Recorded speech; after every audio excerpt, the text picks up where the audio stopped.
讲到日本是咱台湾麻外销的重要国家，不过今年日本因为疫情加上国际运费变贵，对台湾麻的需求也渐渐变少。而麻渔民也讲，安尼颠倒货品一倍歹麻留伫国内，希望政府会当来倒推广。甲饲料倒入去，窟窿内底麻真紧就挖过来。麻人讲，今年因为外销去日本的量较少，国内目前的麻品质拢袂歹。日本那边反而需求量变成说，他们自己养就自己足够了啊，所以说今年台湾，所以说他们没有说订单，可能就觉得说可能需求量比较没那么大。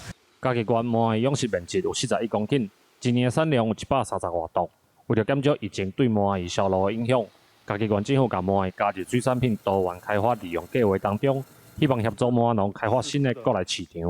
我们成立了一些直购的贩卖区在我们的县府的脸书上面还是说透过电商平台等等来协助我们的慢农。麻农表示，麻鱼外销的问题，除了目前疫情的影响，其实未来嘛阁会有中国迄边介绍的竞争。希望趁这个机会推广国内市场，增加民众食麻的习惯。记者林伟霆，嘉义报道。